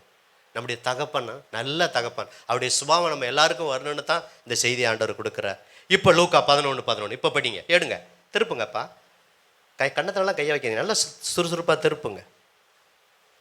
எங்களை சண்டே கிளாஸுக்காக அனுப்பியிருந்தா நல்லா இருக்குமே. சண்டே கிளாஸ் டீச்சரை விட இந்த பாஸ்டர் ரொம்ப கடுபடியாக சின்ன பிள்ளைகளோட. அப்படி இல்லைப்பா, நீங்கள் தேரணுங்கிறது தான் என்னுடைய விருப்பம். லூக்கா 11:11 வாசிங்க. எல்லாரும் எடுத்துட்டீங்களா? லூக்கா 11:11 புதிய ஏற்பாட்டில். உங்களில் தகப்பான இருக்கிற ஒருவன் பாருங்க, அப்பம் கேட்டால் ஒரு உலக தகப்பன் கல்லை கொடுப்பானா? கவனிங்க, கேள்விக்குறியோட வருது, கொஸ்டின் மார்க்கு. அப்பாட்ட மகள், அப்பா மீன் சாப்பிட்டு ரொம்ப நாளாவது, இன்னைக்கு மீன் குழம்பு வைமுமா, அப்பா வாங்கிட்டு வாங்கப்பா, மீன் வாங்கிட்டு வாப்பான்னா, மீனுக்கு பதிலாக பாம்பை பிடிச்சி இதாண்டா சாப்பிடு, இதாண்டா மீனுன்னு அப்பா கொடுப்பாரா? சொல்லுங்க, கொடுக்க மாட்டார். மீனுக்கு பதிலாக பாம்பை கொடுப்பானா? கொடுக்க மாட்டார். அப்பா கறி சிக்கனு தான் நீங்கள் எடுக்கல, ஒரு முட்டையாவது வாங்கிட்டு வாப்பா அப்படின்னு சொன்னால் முட்டைக்கு பதிலாக தேலை பிடிச்சி தேலை கொடுப்பானா? கொடுக்க மாட்டான். பாருங்க, நம்மளை பார்த்து ஆண்டவர் சொல்கிறாரு, உலக தகப்பன் மாற, பொல்லாதவர்களாகிய நீங்கள் உங்கள் பிள்ளைகளுக்கு கவனிங்க, நல்ல ஈவை கொடுக்கும்போது அங்கே என்ன வார்த்தை வருது? பரம பிதாவானவர் தம்மிடத்தில் வேண்டிக் கொள்வர்களுக்கு பரிசுத்த ஆவியை கொடுப்பது அதிக நிச்சயம். போதும். அப்போ என்னை கவனிங்க, இப்போ எழுதிட்டு என்னை கவனிங்க. ஒரு அப்பம் கேட்டால் நிச்சயம் கல் இருந்தாடா, காசு இல்லை எனக்கு அப்பம் வாங்க, தோசை வாங்க, இந்த கல்லை எந்த தகப்பனும் கல் நெஞ்சக்காரன் கொடுக்க மாட்டாங்க. மீனை கேட்டால் இல்லைன்னா கூட இல்லைப்பா, அப்புறம் அடுத்த வாரம் வாங்குறப்பா, அப்பாவுக்கு கஷ்டப்பா, கறி மீன் எடுக்க முடியல, இன்றைக்கி சைவம் தான் சாப்பாடு, அடுத்த வாரம் மீன் எடுக்கிறப்பா, வேலை செஞ்சுட்டு வந்து கூலி வாங்கிட்டு வந்துன்னு சொல்லுவாங்க. பாம்பை கொடுக்க மாட்டாங்க. ஆண்டவர் கொஸ்டின் மார்க் கேட்குறார். முட்டையை கேட்டால் எந்த தகப்பனும் தேலை கொடுக்க மாட்டான். அதை சொல்லிவிட்டு ஆண்டவர் சொல்கிறாரு, உலக மனிதர்களை பார்த்து, தகப்பனை பார்த்து, பொல்லாதவர்களாகி நீங்களே உங்கள் பிள்ளைகளுக்கு நல்ல நல்ல ட்ரெஸ்ஸு கொடுக்குறீங்க, கவனிங்க, நல்ல உணவு கொடுக்குறீங்க, மாதத்துக்கு ஒரு தடவை கடைக்கு போயிட்டு பிரியாணி கொடுக்குறீங்க, எவ்வளோ காரியங்களை செய்கிறீங்க, நல்ல ஸ்கூலில் படிக்க வைக்கிறீங்க, நல்ல அன்பளிப்பை கொடுக்குறீங்க, நல்லா கஷ்டப்படுறீங்க, வீடும் ஆஸ்தியும் பிதாக்கள் வைக்கும் சுதந்திரம், நல்ல சுதந்திரத்தை சொத்து சுகத்தை வைக்கிறீங்க, பிள்ளைகளுக்கு நல்ல வீடு கட்டி வைக்கிறீங்க. அதெல்லாம் ஈவு. பெற்றோர்கள் நல்ல தகப்பன்மார் உழைத்து மனைவிமார்கள் சிக்கனமாக இருந்து வீடை கட்டுறது, வாடகைக்கு விடுறது, அந்த வருமானத்தைங்கிறது, ஏக்கர் கணக்கில் நிலத்தை வாங்குறது, அதை பிள்ளைகளுக்கு சேர்த்து வைக்கிறது, இதெல்லாம் தகப்பன் கொடுக்குற சுதந்திரம். அப்போ நீங்களே உங்கள் குழந்தைகளுக்கு நல்ல ஈவை கொடுக்கும்போது, பரமபிதா என்கிட்ட நீங்கள் வேண்டிக்கும் போது, அதை விட நல்ல ஈவை நான் என்ன செய்வேன்? நான் கொடுப்பேன். அதான் வசனம் சொல்லுகிறது, நன்மையான எந்த ஈவும் பூரணமான எந்த வரமும் பரத்திலிருந்து உண்டாகி ஜோதிகளின் பிதாவினிடத்தில் என்ன செய்யுது? இறங்கி வருகிறது. பிரதர், ஈவுனா கிஃப்ட்டு. பாருங்க, ரெச்சிப்பை உங்களுக்கு எனக்கு ஈவா கொடுத்துருக்காரு. பரிசுத்த ஆவியானவரை நம்ம பெற்றிருக்கிறோம், அபிஷேகம், அது ஒரு ஈவு. இந்த சர்ச்சை கொடுத்துருக்காரு, இந்த சர்ச்சு நமக்கு ஒரு ஈவு. எத்தனை பேர் சர்ச்சை இல்லாமல் இருக்காங்க தெரியுங்களா? வட இந்தியாவில் எத்தனை பேர் வாடகை கட்டடத்தில் ஆராதிக்கிறா தெரியுங்களா? 40க்கு 20 இருந்தாலும் இந்த சின்ன ஆலயமாக இருந்தாலும் ஆண்டவர் இந்த ஆலயத்தை கொடுத்தாரு, இது ஒரு ஈவு. பைபிளை எல்லாரும் தூக்கி காட்டுங்க. ஏன் தூக்கி காட்ட சொல்கிறேன்னா, இது ஒரு ஈவு. நல்லா தூக்கி காட்டுங்க, வெக்கப்படாதீங்க. இது ஒரு ஈவு. ஏன் தூக்கி காட்ட சொல்கிறேன்னா, கீழே வைங்க. எத்தனையோ நேரத்தில் மொழிபெயர்க்கப்படலை, எத்தனையோ இதில் சொந்த பைபிள் இல்லாமல் இருக்காங்க தெரியுங்களா? டிரான்ஸ்லேட் பண்ணாமல் அங்கே போக முடியாமல். நம்ம இந்தியாவில் எத்தனையோ மொழிகளில் பைபிள் இல்லாமல் இருக்குது தெரியுங்களா? சீகன் பால்க்கு வந்து வில்லியம் கேரி வட இந்தியாவில் அநேக மொழிகளில் பைபிளும், சீகன் பால்க்கு வந்து தமிழ்நாட்டில் மொழிபெயர்த்து இப்போ எத்தனை வேர்ஷன், எத்தனை இது இங்கிலீஷில் தமிழில் எத்தனை மொழிபெயர்ப்புகள். இந்த பரிசுத்த வேதகம் ஒரு ஈவு. ஆக்சிஜனை சுவாசிக்கிறோமே, அப்படியே மூச்சை இழுத்து விடுங்க, என்ன மாதிரி நான் தான் செஞ்சு காட்டுறேனே, டெமோ பண்ணுறேன்னே. மூச்சு போச்சுன்னா என்னது? பேச்சு போச்சு. ஒவ்வொரு நாளும் பாருங்க, சிலிண்டர் ஆக்சிஜன். நான் கொரோனாவில் ஹாஸ்பிட்டலில் இருக்கும்போது சிலிண்டருக்கு அதுக்கும் பில்லை போட்டு தான் 5.5 லட்சம் பில்லை கட்டிட்டு தான் விட்டாங்க. அந்த ஆக்சிஜனை இலவசமாக சுவாசிக்கிறப்படி சுவாசித்து உயிரோடு இருக்கிறத, அதை சுவாசிச்சா தான் என் உயிர் இருந்துச்சு, அதை எடுத்துட்டா உயிர் போயிடும். அப்படி சுவாசிட்டு அப்புறம் கொஞ்சம் கொஞ்சமாக நிப்பாட்டி தான் அதை கட் பண்ணி அந்த காரியத்திலேருந்து கொண்டு வந்தாங்க. அப்போ இலவசமாக காற்று, இவ்வளவு காரியத்தை ஆண்டவர் எல்லாம் இலவசமாக கொடுத்துருக்கிறாரு. ஆகாயத்து பச்சைகளை கவனித்து பாருங்கள், அவைகள் விதைப்பதில்லை, களஞ்சியத்தில் சேர்ப்பதில்லை, அவைகளை பாருங்கள் நீங்கள் விசேஷித்தவர்கள். பரமபிதா உங்களை நான் போஷிக்க மாட்டேன்னா? உணவு நல்ல பிதாங்கிற தலைப்பில் பேசுகிறேன். உணவு கொடுப்பார். ஒரு நல்ல தகப்பன் கஷ்டப்பட்டு உழைச்சி கஷ்டப்பட்டு ஜாமானை வாங்கிட்டு வந்து மனைவி சமைப்பாங்க. ஆனால் தகப்பனுடைய பங்கு அதை கஷ்டப்பட்டு உழைச்சிட்டு வர்றது வேர்வை. அப்போ நல்ல தகப்பன் உணவு உடை இந்த காரியத்தை கொடுப்பது பரம பிதாட்ட கேட்கும்போது உணவு உடை இருக்கிற இடம் எல்லாத்தையும் கத்த தருவா. ஒரு நல்ல தகப்பன்னா அவர் அன்புள்ளவர், அன்புள்ள தகப்பன், போஷிக்கிறவர், உடுத்துவிக்கிறவர், பாதுகாக்கிறவர், அவர் எல்லாவற்றையும் செய்கிறவர், நல்ல தகப்பன். இந்த ஃபாதர்ஸ் டேல பிதாவை குறித்து நாம் தியானிக்கிறோம். அவர் தூக்கி சுமக்கிற தகப்பன். ரெண்டாவது அவர் குட் ஃபாதர், நல்ல தகப்பன், நல்ல தகப்பன். நிச்சயம் நல்ல காரியத்தை அவர் செய்வார். இதுக்கு ஒரு உதாரணத்தை சொல்லி மூணாவது காரியத்துக்கு நான் போகிறேன். சென்னையில் டிடி லாசர்னு சொல்லி ஒரு ஊழியக்காரர் இருக்கிறார். அவர் வரும்போது ஊழியர்கள் மத்தியில் எங்கள் மத்தியில் பேசினார். அப்பொழுது ஒரு புஸ்தகத்தை அவர் எங்களுக்கு அதை என்னுடைய சாட்சியை படிங்க, உங்களுக்குள்ள விசுவாசம் வரும்னு சொல்லி அந்த புத்தகத்தை வாங்கி நான் படிக்கவே இல்லை, கொஞ்சம் தான் படித்தேன். ஆனால் இந்த செய்தியை தியானிக்கும் போது அவர் எழுதின புத்தகத்தை முழுவதும் படித்தேன். அதை எல்லாத்தையும் சொல்ல முடியாது, சுருக்கமாக சொல்லுகிறேன். அவர் மிகவும் கஷ்டப்பட்ட ஒரு குடும்பத்தில் பிறந்தார். அம்மா அப்பா இருக்கும்போதே கஷ்டம். உயர்த்தினார். நல்ல தகப்பன் எப்படி போஷித்து ஒடித்து நடந்தங்கிறதுக்காக அந்த காரியத்தை மிக சுருக்கமாக சொல்லுகிறேன். சென்னையில் இருக்கிற அவருடைய பாஸ்டருடைய பேர் டிடி லாசர். அவர் சொன்ன சாட்சி, புத்தகத்தில் எழுதல் சாட்சியை தான், இல்லாத நான் சொல்லலை, கட்டுக்கதையை சொல்லல, நடந்ததை சொல்லுகிறேன். அப்போவே கஷ்டம் பாடு அப்பா அம்மா இருக்கிற காலத்தில். சரி, கல்யாணம் பண்ணிட்டா, ஒரு ப்ரைவேட் வேலை, சின்ன சின்ன வேலை கிடச்சிது. அப்புறம் அந்த வேலையெல்லாம் மிக கஷ்டம். முதல் குழந்தை ஆகிருச்சு. அடுத்து அந்த வேலை செஞ்சுட்டு இருக்கும்போதே ரெண்டாவது குழந்தை. அப்புறம் சில நாட்களும் மூணாவது, 2 பெண் குழந்தை, ஒரு ஆண் குழந்தை அந்த பாஸ்டருக்கு. கஷ்டம். இந்த நேரத்தில் கத்தர் பல சுவிசேஷ ஊழியத்தை ஆரம்பத்தில் அவர் முழு நேர ஊழியத்துக்கு வராமல், பாஸ்டர் ஊழியத்துக்கு வராமல் செஞ்சுக்கிட்டே இருந்தார். ஆண்டவர் அவர் உள்ளத்தில் நீ முழு நேர ஊழியத்துக்கு வா, மேய்ப்பன் ஊழியத்துக்கு வான்னு சொல்லி தொடர்ந்து போஸ்ட் பண்ணதுனால, எல்லாம் கவனிங்க, மனைவிகிட்ட கூட சொல்லாமல் அவர் எழுதுனதை அப்படியே டிட்டோவாக சொல்கிறேன். மனைவிட்ட சொன்னால் கூட வேலை ரிசன் பண்ணுறதை ஏற்றுக்க மாட்டாங்க. 2 குழந்தை இருக்குது. அப்போ கன்சியூவாக இருந்தாங்க பையன், மகன். இப்போ அவர் ஊழியக்காரராக இருக்கார். கன்சியூவாக இருந்த அந்த பையன். அப்போ நல்லா கவனிங்க, அப்போ ரிசன் பண்ணால் வேண்டான்னு சொல்லியிருப்பாங்க. ஆனால் இவர் என்ன செஞ்சிட்டார், ரிசன் பண்ணிட்டு வந்து மனைவிட்ட சொன்னார். ஏங்க அழுகுறாங்க மனைவி. ஏங்க என்னங்க உங்களுக்கு ஏதாவது பிடிச்சிருச்சா, என்ன பைத்தியம் பிடிச்சிச்சா, எதாவது பண்ணிருச்சா, சுவிசேஷம் ஊழியம் செஞ்சீங்க, இவ்வளோ கஷ்டப்பட்டோம், என்னைய கல்யாணம் பண்ணீங்க, 2 பெண் குழந்தை, பிள்ளைகள்லாம் ஸ்கூலுக்கு போகிறாங்க, ஒரு யூனிஃபார்ம் கூட எடுத்து கொடுக்க முடியல, இப்போ வேறு கன்சியூவாக நான் இருக்கிறேன், இந்த நேரத்தில் பார்த்து வேலையை ரிசைன் பண்ணிட்டு முழு நேரம் ஊழியத்துக்கு வரீங்களே, எப்படிங்க? அப்போ ஒரு கவர்மெண்ட் வேலை செஞ்சார். அது சின்ன வேலை தான். அது லாஸ்ட்டாக ஒரு வேலை செஞ்ச வேலை, கவர்மெண்ட் வேலை செஞ்சார். ரிசைன் பண்ணிட்டு வந்தீங்களா இருந்தார். நிச்சயம் கத்தர் போஷிப்பார், நடத்துவார். நடந்தது என்ன தெரியுங்களா? அப்படி வாழ்க்கையில் நடந்த ஒரு சம்பவம். இப்போ உங்கள் பிள்ளைகள்லாம் ஸ்கூலுக்கு போகிறாங்க. உங்கள் பிள்ளைகளுக்கு யாராவது ஒரு கிழிஞ்ச சட்டையை போட்டு அனுப்பியிருக்கீங்களா? அப்படி இருந்தால் யாராவது கையை தூக்குங்க. நானும் பார்த்தேன், யாரும் தூக்கலை. ஆனால் அந்த தகப்பன் பாஸ்டர் அடுத்த யூனிஃபார்ம் செட்டு எடுக்க வழி இல்லை. உதாரணத்தின் மூலமாக ஆண்டவர் பிள்ளைகளோட பேசி கொண்டு இருக்கிறார். கிழிஞ்ச சட்டை அந்த 2 பிள்ளைகளை, பெண் பிள்ளைகளை அனுப்புனார். எல்லாரும் அடுத்த கிளாஸ் வரும்போது நல்ல யூனிஃபார்ம் எடுத்துகிட்டு வரும்போது அது நல்ல பழசாக இருந்தால் கூட பரவாயில்ல, கிழிஞ்ச சட்டை. அப்போ அந்த பிள்ளை வந்து அழுதுட்டு வந்து, அப்பா நான் ஸ்கூலுக்கு போக மாட்டேன். கவனிக்க என்ன கவனிங்கப்பா, இங்கே பாருங்கள், கவனிச்சாக்க இப்போ முகத்தை பார்க்கும்போது தான் அந்த செய்தி உங்கள் மனதில் பற்றி. அப்பா நான் ஸ்கூலுக்கு நான் என்ன செய்ய மாட்டேன், போக மாட்டேன். ஏப்பா?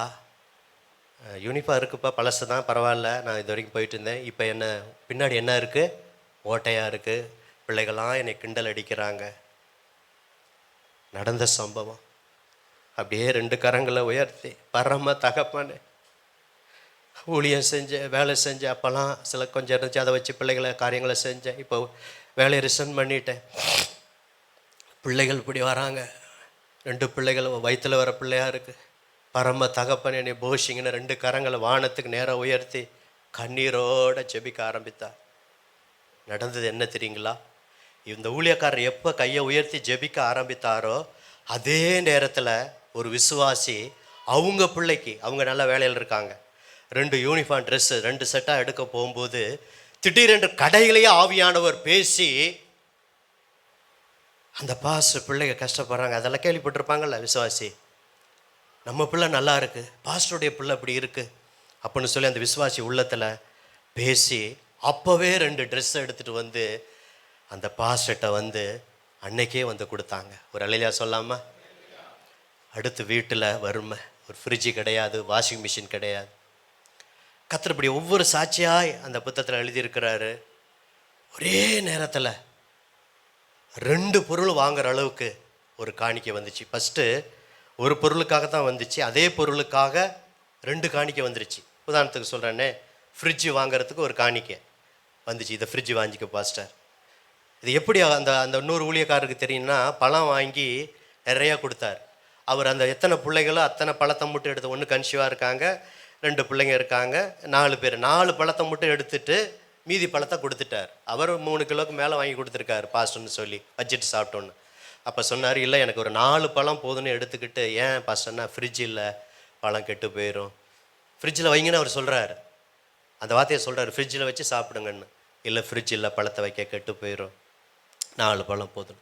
உடனே அவர் உள்ளத்தில் பேசி அந்த ஃப்ரிட்ஜு அப்போ எவ்வளவோ, இப்போ விலை கூட இருக்குது, அப்போ எவ்வளவோ அந்த காலத்தில் அந்த ஃப்ரிட்ஜு பணத்தை அனுப்பி வச்சார். அதேமாரி இன்னொருத்தர் அனுப்பி வச்சார். அந்த உண்மையில் ஊழியக்காரன் உடனே ஃபோன் பண்ணி 2 பேர் ஃப்ரிட்ஜுக்கு அனுப்பியிருக்காங்கும் போது அந்த இன்னொருத்தர் அனுப்புவாங்க பார்த்தீங்களா, ஃப்ரிட்ஜுக்கு பதிலாக என்ன செய்யுங்க, அந்த பணத்தை வாஷிங் மிஷினை என்ன செஞ்சுக்கோங்க, வாங்கிக்கங்க. ஒரு அல்லேலூயா சொல்லாமல்? இப்படி ஆண்டவர் படிப்படியாக உயர்த்தினார். நேரம் கருதி நான் காரியத்தை சுருக்குகிறேன். அப்படியே சாதாரண கொட்டைகளை ஆரம்பித்தார். ஒரு இடத்துல போய் ஒரு ஊழியத்தை ஆரம்பிச்சுக்கிட்டு அவர் இருக்கும்போதே ஒரு ரவுடி, ஆண்கள் தான் ரவுடினா, பெண் ஒரு ரவுடி, அந்த வீட்டை கொடுத்தவங்களுக்கு அந்த பெண் ரவுடி வந்து, இந்த பாஸ்டருக்கு யார் வாடகைக்கு சபை நடத்த, அப்போல்லாம் சொந்த கட்டடம் இல்லை, பின்னாடி அவர் ஊழியத்தை ஆசீர்வாதத்தை பின்னாடி கடைசி சொல்கிறேன், யார் கொடுத்தது, 3 மாதம் உங்களுக்கு டைம், நான் யாருன்னு தெரியும், எத்தனை கொலை செஞ்சுருக்கேன்னு தெரியும். அந்த பெண் ரவுடி 3 மாதத்தில் அவரை காலி பண்ணலைன்னா ஒன்றை கொலை பண்ணிடுவேன் அப்படின்னு சொன்னோன்னே, உடனே பாஸ்டர் அடுத்த வாரம் வரும்போது, பாஸ்டர் நான் உங்களுக்கு கொடுத்தேன், சர்ச்சை நீங்கள் நடத்துனீங்க, மாடியில் வாடகை தான் வாடகையும் கொடுத்தீங்க, இப்போ பெண் தாத்தா வந்து இதுமாரி பெண் ரவுடி வந்து இப்படி சொல்லிட்டாங்க, அந்த அம்மா சொல்லிட்டாங்க, என்ன பண்ணுறது தெரிலன்னொன்னே அவர் சொன்னார், தைரியமாக 3 மாதம் அல்ல, கர்த்தர் தொடர்ந்து இந்த இடத்துல என்ன செய்வார், நான் எப்போ காலி பண்ணுறேனோ அடுத்த ஸ்டேஜுக்கு போகிறேனோ அது வரைக்கும் நடத்த உதவி செய்வார். நடந்தது என்ன தெரியுங்களா, அந்த ரவுடி அந்த தம்பிக்கு அப்படி பக்கத்தில் கை கொடுத்து சொல்லுங்கள், அந்த பக்கத்தில் கையை கொடுத்து உதாரணத்தின் மூலமாக ஆண்டவர் பேசுவார். அந்த ரவுடி தம்பிக்கு இரத்த வாந்தியாக வருது, கையை எடுத்துருங்க, இரத்த வாந்தியாக வருது. ரவுடி தம்பிக்கு என்னது, இரத்த வாந்தி, எத்தனையோ டாக்டர் ட்ரீட்மெண்ட்டு போகலை. அப்போ ஒருத்தர் சொல்கிறாங்க, இதுமாரி சச்சி இருக்கையா, இந்த பாஸ்டர் ஜெபம் பண்ணால் சுகம்னு சொல்லி பாருங்கள் எப்படி ஆண்டவர் செய்கிறான்னு பாருங்கள். அப்புறம் அந்த பாஸ்டர்கிட்ட கொண்டு வந்த உடனே ஜெபம் பண்ணோன்னே அந்த ரத்த வாந்தி என்ன செஞ்சிருச்சு, நின்றுச்சு. இப்போ ஆராதனையில் அந்த ரவுடி அம்மா வந்து என்ன செஞ்சுருக்கு, உக்காந்துருக்கு. இங்கிட்டு ஆண் ரவுடி இன்னொருத்தர் வந்து உக்காந்துருக்கிறார். ஒரே செய்தியில் ஒப்பு கொடுங்கன்னு சொல்லும்போது 2 ரவுடியும் ஒப்பு கொடுக்குறாங்க. இந்த 2 ரவுடியுமே போட்டி ஒரே இடத்துல 2 ரவுடியும் தான் எப்படி இருக்கும், ஆணாக இருக்கிறவர் ஒருத்தர் ரவுடி, பெண்ணாக இருக்கிற பெண் ரவுடி. இந்த 2 ரவுடி என்ன செய்கிறாங்க, அவர் சொல்கிறார், என் ஒரே பிரசங்கத்தில் என்ன, அதுக்கு தான் பிரசங்கத்தை அவங்கள கவனிக்க சொல்கிறேன், ஏதோ ஆண்டவர் உங்களோட பேசுவார். 2 ரவுடி ஒப்பு கொடுத்தாங்க. அதுக்கப்புறம் ரவுடியே வந்துட்டாங்க. இப்போ யார் எதிர்ப்பு, தைரியமாக நடத்தினார். அப்புறம் அப்படியே ஜனங்க பெருகிட்டாங்க. உடனே சினிமா கொட்டை மூடி கடந்துச்சு. ஏன்னா அந்த சர்ச்சை மாடி நிரம்பிருச்சு, மக்கள் வந்துக்கிட்டே இருக்காங்க சென்னையில், அவருடைய சபையில், டேடி லாசர் சபையில். அப்போ நடந்தது என்னன்னா, ஒரு அப்படியே பாலடைஞ்சு கடந்த சினிமா தியேட்டர் மூடி வச்சுட்டாங்க. அதை போய் கேட்டு வாங்கி அதை ஒயிட் வாஷ் பண்ணி போர்டு போட்டு, இது பிதாவின் வீடு, சர்வ வல்லவர், ஆராய்ந்து முடியாத பெரிய வசனம்லாம் போட்டு அதெல்லாம் அப்போ 4 வாரம் தான் அவர் டைம் கொடுத்தார். அந்த ஓனர் 4 வாரம் தான் டைம் கொடுத்தார். அதுக்கும் ஒத்துக்கிட்டு விசுவாசிகளாம் முறுமுறுக்க ஆரம்பித்தாங்க. என்ன இந்த பாஸ்டர் அதே இடத்துல 2 ஆராதனை 3 ஆராதனை நடத்தலாம், இப்படிப்பட்ட போய் சென்னையில் போய் இந்த தேட்டரை வாடகை எடுத்து அது 4 வாரம் தான் கொடுத்தாரு, இவ்வளோ செலவு பண்ணி எல்லாத்தையும் அடைக்கிறார். ஏன்னா அந்த தேட்டர் இருந்ததுனால பாம்பு பள்ளி எல்லாம் பண்ணி இன்னும் ஆராதனை இப்போ சர்ச்சில் தேட்டரில் நடந்துக்கிட்டே இருக்குது. அதுலேயும் கத்துறார், நிரப்ப ஆரம்பித்தான். அதுக்கப்புறம் சொந்த இடத்த வாங்க ஆரம்பித்தாங்க. இங்கெல்லாம் லட்சங்கள், அங்கெல்லாம் கோடி. அப்போ அவர் வாங்கும்போதே கோடி. அப்போ கோடியாக இருக்கும்போது ஜெபம் ஆரம்பிச்சு நிச்சயம் கர்த்தர் தருவார், அதை தருவான்னு சொல்லி அப்படியே கொடுக்குற காணிக்கை, மக்கள் கொடுக்குற காணிக்கையை செலக்ட் பண்ணி அப்படியே கலெக்ட் பண்ணி அப்படியே வச்சு அப்படியே அட்வான்ஸ் கொடுக்க ஆரம்பித்தார். அடுத்து அந்த வாங்கின இடம் சீக்கிரம் ரிஜிஸ்டர் பண்ணி கொடுத்துட்டாங்க. முழுசு தொகை தான் ரிஜிஸ்டர் பண்ணுவாங்க, நம்பிக்கையில் பாஸ்டர் நிச்சயம் கொடுத்துருவான்னு சொல்லி நம்பிக்கையின் பேரில் ரிஜிஸ்டர் பண்ணி கொடுத்தாங்க. ரிஜிஸ்டர் பண்ணினதுனால லோனு பேங்கில் அந்த இடத்த வச்சு லோன் கொடுப்பாங்க. அப்போ அந்த லோன்காரங்களுக்கு தெரியும், பேங்க்காரங்க வீடு மற்ற காரியம் ப்ராப்பர்ட்டி இருந்தால் தான் கொடுப்பேன்னு சொல்லும்போது, இது நீங்கள் கேட்குற அமௌண்ட்டுக்கு இத்தனை பத்தாதுன்னு சொன்னோன்னா இன்னும் விசுவாசிகள் எல்லோரும் தாங்க சொந்த பத்திரத்தை எடுத்துகிட்டு வந்து, பாஸ்டர் இது என் பத்திரம், அடை வைங்க, அதை காட்டுங்க, இதை காட்டுங்க. ஏன்னா அவங்க ப்ராப்பர்ட்டி இருந்தால் தான் லோனை கொடுப்பாங்க. அப்படி ஏதாவது கட்டலைன்னா அந்த விசுவாசிகளுடைய காரியத்தெல்லாம் எடுத்துக்கிறத தான் அவங்க ஜாக்கிரதையாக முன்னெச்சரிக்கையாக பேங்க் கேட்குறாங்க. எல்லாத்தையும் பல கோடி பல லட்சங்கள் அதை கலெக்ட் பண்ணி கொடுத்துக்கிட்டே இருந்தார். இன்னும் கடைசி நேரத்தில் ஒரு 20 லட்சம் கொடுக்க முடியல. கவனிங்க, இந்த சாட்சியெல்லாம் சொல்கிறேன், அப்பா எப்படி நடத்துகிறாருன்னு. பாஸ்டர் மாத்திரம் இல்லை, உங்களையும் நடத்துவாங்க தான் இந்த சாட்சியெல்லாம் பேசுகிறார். கடைசியாக ஒரு 20 லட்சம் கொடுக்கணும், முடியவே இல்லை. எவ்வளோ கலெக்ட் பண்ணி அவர் பண்ணி இது பண்ணி விசுவாசிகள் கொடுத்து எல்லாம் கொடுத்து பல லட்சங்களை கொடுத்துட்டார் கோடியில்.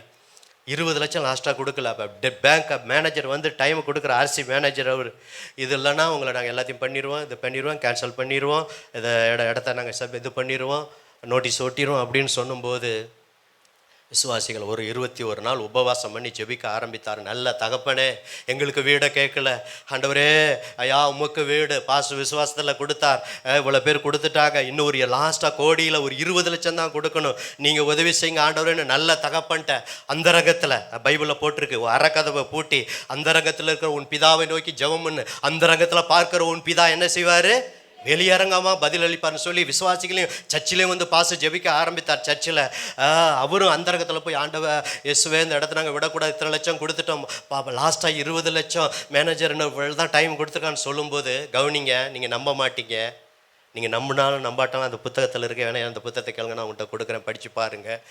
20 லட்சத்தை ஒருத்தர் கொண்டு வந்து கொடுத்து, பாஸ்டர் நீங்கள் பொறுமையாக சர்ச்சை கட்டி எப்போ கொடுக்க முடியுமோ கொடுங்க அப்படின்னு சொன்னார். கரங்களை தட்டி ஆண்டவரை நன்றி செலுத்துவோம். சொன்ன மாதிரி அந்த 20 லட்சத்தை போய் பேங்க் மேனேஜர் ஆச்சரியப்பட்டார். உங்களால் முடியாது, அவ்வளோதான் இடத்த சப்ஜி பண்ண போகிறேன்னு சொன்ன நினச்சோம், இவ்வளோ பணம் கலெக்ட் பண்ணி கொடுத்துட்டீங்க, கடைசி 20 லட்சம் நோட்டீஸும் ஒட்டிட்டோம், ஆனால் உங்கள் தெய்வம் உண்மையான தெய்வம், நானும் ஆசி தான் ரோமன் கத்தோலிக், நீங்கள் பெந்தேகோஸ்தேர் ஆராதிக்கிற தெய்வம் உண்மையில்னு சொல்லி நான் இன்னும் சொல்லிக்கிட்டே போகலாம். இன்னைக்கு பார்த்தீங்கன்னா அந்த இடத்துல கட்டடம் கட்டி, சொந்த இடத்துல முதல் பில்டிங்கு, 2வது பில்டிங்கு, 3வது பில்டிங்கு, 4வது மாடி கட்டி 2500 பேர் ஒரே நேரத்தில் உட்கார ஒரு சர்ச்சை அவருக்கு ஆண்டவர் கொடுத்துருக்கிறார். நல்ல கரங்களை தட்டி ஆண்டவருக்கு நன்றி சொல்லுங்கள். இப்போ சொல்கிறேன், உங்கள் பிள்ளைகளை நடத்த மாட்டாரா? இது பாஸ்டருக்கு மாத்திரம் தானா? உங்கள் குழந்தைய நடத்த மாட்டாரா? உங்கள் கணவரை நடத்த மாட்டாரா? இப்போ வருமானம் கம்மியாக இருக்கலாம், பிள்ளைகளுக்கு கல்வி கட்டணும். என்னுடைய சாட்சியை நான் சொல்லக்கூடாதான்னு நினைக்கிறேன், ஆனால் சுருக்கமாக சொல்லணும், இது ரொம்ப நேரம் இல்லை. என்னுடைய 2 பிள்ளைகளும் உங்களை போல தான். 2 பிள்ளைகளும் கட்டும்போது உங்களுக்கு தெரியும், இங்கிலீஷ் மீடியம் கட்டும்போது எவ்வளோ கட்டணும்னு உங்களுக்கு தெரியும், படித்த பிள்ளைகளுக்கு.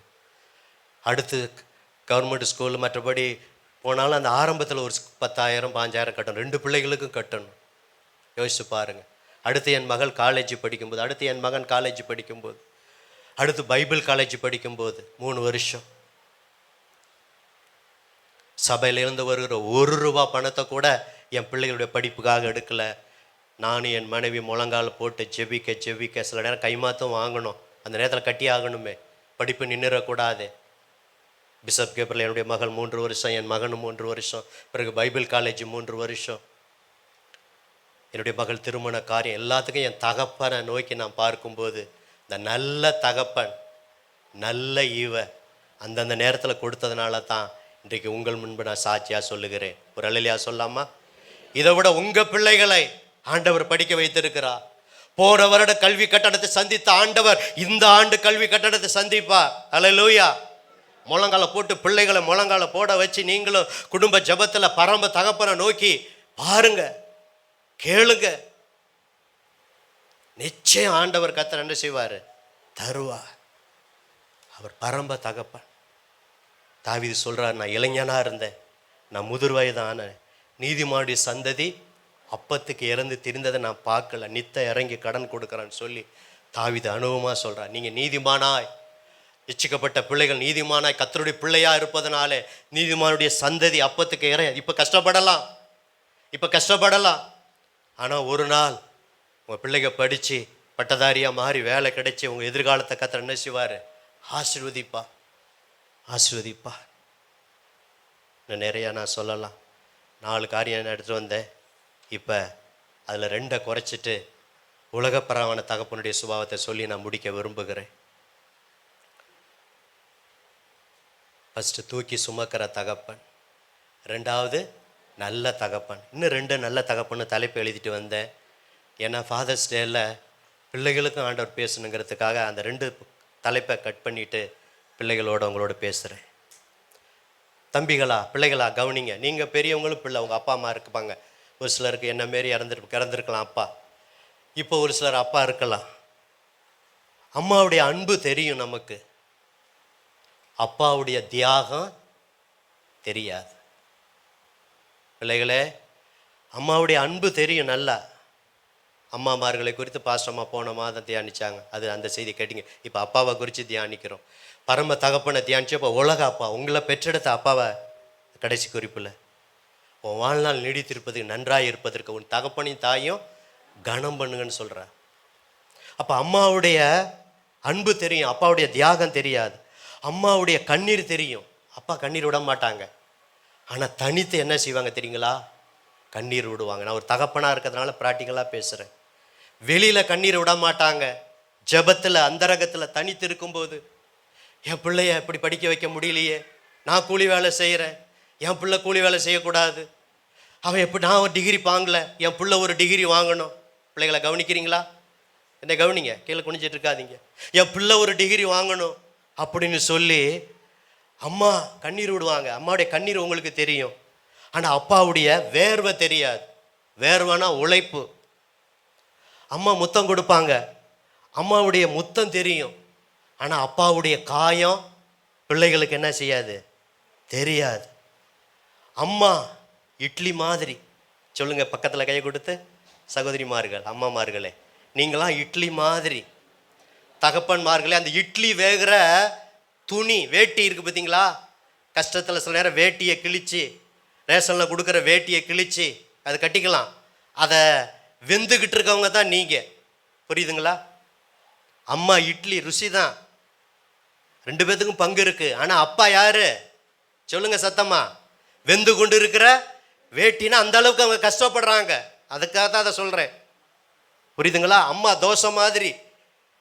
இட்லி பிடிக்கலன்னா அம்மா தோசை மாதிரி ருசியாக இருக்கும் அம்மா. ஆனால் வெந்து கொண்டு இருக்கிற அந்த தோசைக்கல் யாரு? அப்பா. புரியுதுங்களா? வெந்து கொண்டு இருக்கிற தோசைக்கல் யாரு? சொல்லுங்க சத்தமா. அப்பா. அப்பா. யோசிச்சு பாருங்க. நம்ம பட்டுக்கோட்டை பக்கத்தில், மதுக்கூரில், பட்டுக்கோட்டை பக்கத்தில் ஒரு கிராமத்தில் நடந்தது. 2 பேரும் கூலி வேலை, விவசாய வேலை. +2 முடிச்சுட்டான் தம்பி. பையனை எப்படியாவது டிகிரி படிக்கணும்னு சொல்லி நல்ல காலேஜ் கஷ்டப்பட்டு கடை வாங்கி பேங்கில் லோனை வாங்கி படிக்க வச்சுட்டார். பணம் அனுப்பிக்கிட்டே இருப்பார். ஒரு நாள் அப்பா நேரடியாக போய் பிள்ளைய பார்க்க, அப்போ அவங்க கூட ஹாஸ்டல் இருந்துச்சு. ஹாஸ்டலில் நம்ம வேண்டாம், எனக்கு தனியாக நண்பர்களோடு சேர்ந்து சமைச்சிக்கணும்னு சொல்லி அதுக்கும் அப்பா ஒத்துக்கிட்டார். சரி புள்ள நண்பரோடு சேர்ந்து சமைச்சு சாப்பிட்டு காலேஜுக்கு போட்டுன்னு சொல்லி நண்பர்களோடு இருக்கும்போது ஒரு நாள் போகும்போது நடந்த சம்பவம். அந்த பையன் என்ன தெரியுமா செஞ்சார்? அப்பா வேஷ்டியை கட்டிக்கிட்டு சாதாரணமாக பரட்டை தலையா ஒரு ஏழை விவசாயி எப்படி இருப்பார் யோசிச்சு பாருங்க. அப்படி போனோன்னே நண்பர்கள்லாம் உள்ளே இருக்காங்க. வெளியில் அப்பா பார்த்துட்டு ஜன்னலில் பார்த்துட்டு வந்துட்டு, ஏப்பாங்க வந்தீங்க? பணத்தை அனுப்ப வேண்டியதானே? இல்லைப்பா, பணம் அனுப்புகிறேன், உன் முகத்தை பார்க்கணுன்னு நினச்சேன், நீயும் காலேஜினால படிப்பினால வர முடியல, உன் முகத்தை பார்த்துட்டு போகலான்னு வந்தேன் அப்படின்னு சொல்லும்போது அப்படியே பேசி அனுப்பி பணத்தை வாங்கிட்டு, இன்னமும் இப்படி வராதிங்கப்பா, மணி ஆர்டர் பண்ணி அனுப்பிடுங்கப்பா, இதை பண்ணி அனுப்பிடுங்கன்னு சொல்லி அனுப்பிட்டான். கொஞ்சம் தூரம் போனவர் யோசனை, ஃபஸ்ட்டு பணத்தை கொடுத்துட்டாரு, அப்புறம் கொஞ்சம் பணத்தை வச்சுருந்ததை இந்த பசங்கள்லாம் சமைச்சு சாப்பிட்டுக்கிட்டே இருக்கானோல்ல. இன்றைக்கி ஒரு நாள் கடைக்கு போய் பிரியாணியாவது சாப்பிட்டா, தகப்பனுடைய உள்ளத்தை பாருங்கள். கொஞ்சம் வீட்டு சாப்பாடை நிப்பாட்டிட்டு பிரியாணிக்கு கொஞ்சம் காசு கொடுப்பான். கொஞ்சம் அவருக்கு பர்சனலாக வச்சுருந்தார், ஏற்கனவே கொடுத்துட்டாரு, ஸ்கூல் ஃபீஸ் மற்றதெல்லாம் கொடுத்துட்டாரு. அப்படி வரும்போது என்னை கவனிங்க, பசங்க பேசிக்கிறாங்க. ஏய் வந்தது யாரா, வந்தது யாரு? அவர் யாரா இருக்கட்டும், வந்து ஒரு தண்ணி கூட கொடுக்காம உன்னை தானே பார்க்க வந்தார், பேசிட்டு அப்படியே அனுப்பிட்டோன்னா என்ன தெரியுமா சொன்னா? நடந்த சம்பவம், எங்கள் வீட்டில் வேலை செய்கிற வேலைக்காரன். தகப்பனுடைய உள்ள சுக்குரூரா உடைந்தது. இந்த பிள்ளைக்காக நான் இவ்வளவு உழைத்து, பட்டதாரி அல்லாட்டாலும் இவ்வளவு பணத்தை கட்டி பேங்க்ல கெஞ்சவனுக்கு கெஞ்சி பேங்க் மேனேஜர் லோன் கொடுக்கல, லோனை வாங்கி இப்படிப்பட்ட காலேஜில் படிக்க வச்சு ஹாஸ்டலில் கூட இருக்கக்கூடாது சொன்னா, நண்பரோட இருக்க வச்சு, இப்போ நான் என்ன பிரியாணி வாங்கி சாப்பிடுக்கடா போய் இதில் சொல்லி தானே நான் கொடுக்க வந்தேன். அவன் பேசுறது கேட்டுட்டாரு ஜன்னலில் வழியாக வந்து. யாரான்னு கேட்கும்போது எங்கள் அப்பான்னு சொல்லாமல் அப்படியே அழுதுகிட்டே போகிறார். வீட்டில் போய் மனைவியோட பேசல. ஏங்க என்னங்க ஒரு மாதிரியாக இருக்க, வேலைக்கு போகலை, அப்படியே மாதிரியாக இருக்கிறார், அப்படியே இருக்கிறார். நடந்த சம்பவம் பட்டுக்கோட்டை பக்கம். சில ஆண்டுகளுக்கு முன்னாடி நடந்ததை நான் பேசுகிறேன், கட்டுக்கதை அல்ல. 3 நாளைக்கு அப்புறம் அந்த தகப்பன் என்ன செஞ்சிட்டார் தெரியுங்களா? தூக்கு போட்டு இறந்துட்டார். மகன் சொன்ன வேலைக்காரன், அப்பாவை அப்பான்னு சொல்லாமல் என்ன சொன்னா? வேலைக்காரன்னு சொன்னான்.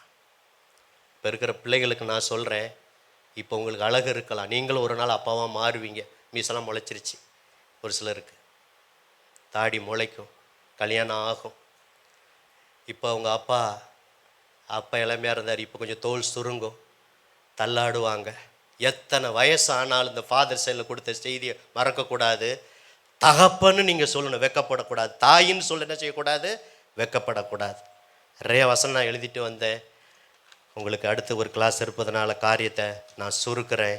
அந்த வசனத்தை இடத்த சொல்லாமல் நானே படிச்சிடுறேன். பழைய எடுக்க வேண்டாம், எழுத வேண்டாம், கவனிச்சா போதும். பழைய ஏற்பாட்டில் தகப்பனையும் தாயையும் அடிக்கிறவன், தகப்பனையும் தாயும் சபிக்கிறவன், 2 பேரும். தாய் தந்தையை அடிக்கிறவங்க பிள்ளை, அடிக்கிற பிள்ளை தாய் தகப்பனை. இன்னைக்கு நீங்கள் அப்படி இல்லாமல் இருக்கலாம், பிள்ளைகள் சபையில் வந்ததுனால.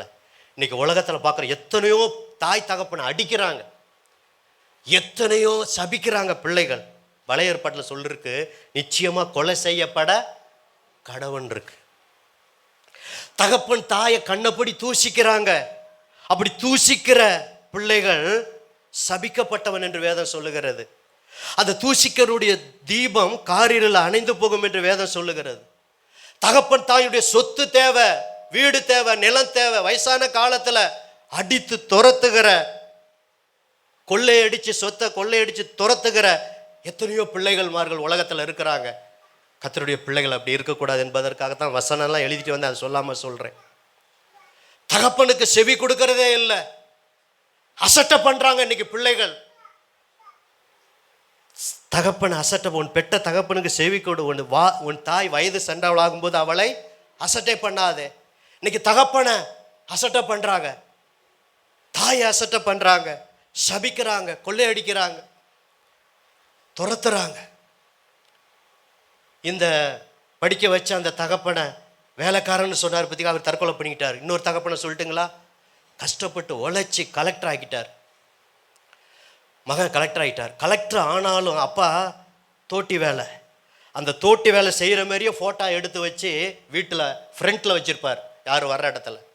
ஏன்னா கடந்து வந்த பாதை என்ன செய்யக்கூடாது? மறக்கக்கூடாது. அப்போ மற்ற ஃபோட்டோலாம் அழகாக இருக்கும்போது தோட்டி மாரி அப்படி கூட்டுற வேலை செய்கிற மாதிரி ஃபோட்டோ இருக்கும். வர்ற ஃப்ரெண்ட்ஸு மற்றவங்க, ஒரு கலெக்டர்னா எப்பேற்பட்டவங்க கனத்துக்குரியவங்க வருவாங்க. இது யாருன்னு கேட்கும்போது தைரியமாக சொல்லுவார், எங்கள் அப்பான்னு. ஒரு அழலியா சொல்லாமல், எங்கள் அப்பா. நான் கலெக்டராக இருக்கிறதுக்கு காரணம் எங்கள் அப்பா. அவர் கஷ்டப்பட்டு உழைத்தா, நானும் படித்தேன். என்னுடைய படிப்பு திறமையினால அல்ல, அந்த நேரத்தில் அவருடைய பட்ட தியாகம். அதனால தான் இந்த ஃபோட்டோவை அநேகருக்கு அப்படி மாதிரியாக இருக்கணும்னு சொல்லி என் ரிசப்ஷன் காலில் உங்களை சந்திக்கிற இடத்துல எங்கள் அப்பாவுடைய ஃபோட்டோவை வைத்திருக்கிறேன்னு சொல்லி. என் அன்பு தேவ பிள்ளைகளே, காரியத்தை நான் சுருக்கிறேன். யோசேப்பு வயதான காலத்தில் அந்த தந்தையை 22 வருடம் ஏறக்குறைய பிரிந்திருந்தார். 17 வயசில் போனார், 13 வருஷம், அப்புறம் ஒரு 7 வருஷம் பஞ்சம், அப்புறம் ஒரு 2 வருஷம், டோட்டலாக 22 வருஷம் கழித்து தான் அப்பா வந்து சந்திக்கிறார். யோசிச்சு பாருங்கள். அப்பாவெல்லாம் அழைச்சிட்டு வந்து 17 வருஷம் அந்த எகிப்தில் இருந்தார். இதோட சொல்லி முடிக்கிறேன். அப்போ கோசேன் நாட்டில் சகோதரர்கள் ஏற்றுக்கொண்டது மாத்திரமல்ல, தகப்பன தினத்தினால யோசேப்பை நான் சொல்கிறேன், பிள்ளைகள் கனம் பண்ணது அப்பாவை. அந்த யோசேப்பை அப்பா 17 வருஷம் இருந்து நல்லா கவனித்து சாப்பாடை கொடுத்து நல்லா கவனிச்சா. அவர் ராஜாவுக்கு அடுத்த ஸ்தானத்தில் இருக்கிறார். அப்பாவை 17 வருஷம் அந்த மகனோடு இருந்தார். அப்போ சாகும்போது ஒரு வார்த்தை சொல்கிறாரு, ரைட்டுப்பா நான் பிரிஞ்சிருந்தேன், நீ செத்து போயிட்டேன்னு உங்கள் அண்ணெல்லாம் சொன்னாங்க, நீ சாகலை, உன் முகத்தை பார்த்தது மாத்திரம் உன் 2 குழந்தைய கூட மனாசே அப்புறம் நான் பார்த்துருக்கிறேன். 17 வருஷம். நான் அங்கே வரும்போது 130 வயசு. பார்வோன் வயசு கேட்கும்போது யோசேப்புக்கு எத்தனை வயசு? 130. இறக்கும்போது 147. அப்போ 17 வருஷம் எகிப்தில் இருந்தார். அப்போ சாகும்போது யோசேப்பை கூப்பிட்டு கரெக்டாக அவரை சொல்கிறார். ஏன்னா மற்ற பசங்கள்லாம் தெரியும் அவருக்கு, கேட்க மாட்டாங்கன்னு. யோசேப்பு கீழ்ப்படியதெல்லாம் மனுஷன், தகப்பன தாயை கணம் பண்ணுற மனுஷன் யோசேப். என்னை எங்கே அடக்கம் பண்ணாதிப்பா, எங்கள் அப்பா ஈசாக்கு, உங்கள் பாட்டி ரெபேக்கா அங்கே கல்லறை இருக்கு, அங்கே அடக்கம் பண்ணு. எங்கள் அப்பாவோட அப்பா, அதாவது உங்கள் தாத்தா, அதுக்கு அப்பா ஆபிரகாம், சாரா. ஆபிரகாம், சாரா, ஈசாக்கு, ரெபேக்கா, லேயா. லேயா கல்லறை அவங்களே இறந்துட்டாங்க. ராகில் தான் இடையில மறிச்சிட்டாங்க. என் கல்லறை நான் எகிப்தில் இருந்தாலும் நீ அங்கே போய் அடக்கம். இந்த வார்த்தையை வந்து செத்த பிறகு நீங்கள் என்னப்பா சொல்கிறது, நான் இங்கேயே அடக்கம் பண்ணி நினச்சிருந்தா யோசேப்பு என்ன செஞ்சுருக்கலாம், அங்கேயே பாடி அடக்கம் பண்ணியிருக்கலாம். தம்பிகளாம் கேட்டிருக்க மாட்டாங்க. ஆனால் அப்பாவுடைய வார்த்தையை மதித்து அந்த பாடியை கொண்டு போய் அவ்வளோ பிரயாணம் பண்ணி போய் அந்த விலைக்கு ஆபிரகாம் வாங்கின கல்லறையில் அந்த லேயால் பக்கத்தில் கரெக்டாக வச்சார். பார்த்தீங்களா, இதுதான் தகப்பனை கணம் பண்ணுறது. கரங்களை தட்டுங்க. உங்கள் தாய் தந்தையை நல்லடக்கம் பண்ணுற வரைக்கும் உங்களுடைய கணிப்பு இருக்கு. நீங்கள் சின்ன பிள்ளையா இருக்கும்போது உங்களை தொடச்சி அதை பண்ணி இதை பண்ணி வளர்த்து ஆளாக்கி இந்த அளவுக்கு ஆளாக்கி உங்களை உயர்த்தி இருக்கும்போது எந்த திருடனும் என் பிள்ளை திருடனாக இருக்குன்னு விரும்ப மாட்டான். எந்த கொலகாரனும் தான் பிள்ளை கொலகாரனாக இருக்குன்னு விரும்ப மாட்டான். அதே போல் எந்த தகப்பனும் தான் பிள்ளை நல்லா இருக்குன்னு தான் விரும்பும். ஆனால் பிள்ளைகள் மதிப்பு தெரியுதில்ல. இன்னும் சொல்லப்போனால் சில பிள்ளைகள் ஏன் பெத்தன்னு கேட்குறாங்க, தாயும் தகப்பனையும்.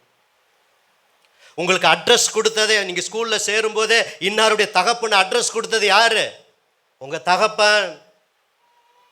அப்புறம் தான் இன்னாருடைய பிள்ளை, அம்மாவுடைய பிள்ளைன்னா கேட்குறாங்க, உங்கள் அப்பா பேர் என்னன்னு தானே கேட்குறாங்க. அட்ரஸ் கொடுத்தது தகப்பன். பரம தகப்பன் தான் நமக்கு எல்லாம். ஆனால் உலகப்பரான தகப்பனை நீங்கள் கனம் பண்ணு என்பதற்காகத்தான் இவ்வளவு உதாரணங்களை நான் வேதத்திலிருந்து நான் சொல்லுகிறேன். ஒரு சின்ன ஜெபம் பண்ணலாமா? அப்படியே உட்காந்துக்கிட்டே ஒன்றுங்க, பரவாயில்ல, எழுந்திருக்க வேண்டாம். 2 கரங்களை உயர்த்தலாமா? ஒரு சின்ன ஜெபம் செய்து முடிக்கலாம். கண்ணை மூடு. ஆண்டவர் உங்களோடு பேசி இருக்கிறார். எல்லாரும் 2 கரங்களை உயர்த்தி தீர்மானம் எடுப்போம்.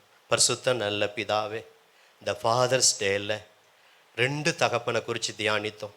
போன வாரம் ஊழியக்காரன் நல்ல தகப்பன்னு சொல்லி அவருடைய காரியத்தை துக்கப்படுத்தக்கூடாது, ஊழியக்காரனை வேதனைப்படுத்தக்கூடாது என்று தியானித்தோம். அதுலேயும் ஆசீர்வாதம் உண்டு ஆவிக்குரிய.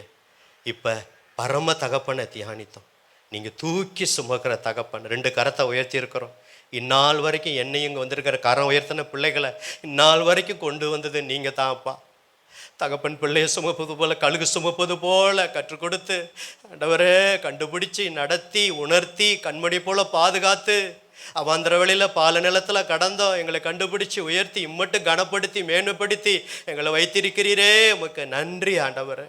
நல்ல தகப்பன், அன்பாக இருப்பது போல நீ அன்புள்ள தகப்பன், போஷிக்கிற தகப்பன், பாதுகாக்கிற தகப்பன். ஆண்டவரே கஷ்டப்பட்டு ஆண்டவரே பிள்ளைகள் தகப்பன் உழைத்தால் நீர் எங்களுக்கு எல்லா தேவைகளையும் தருகிறீர்.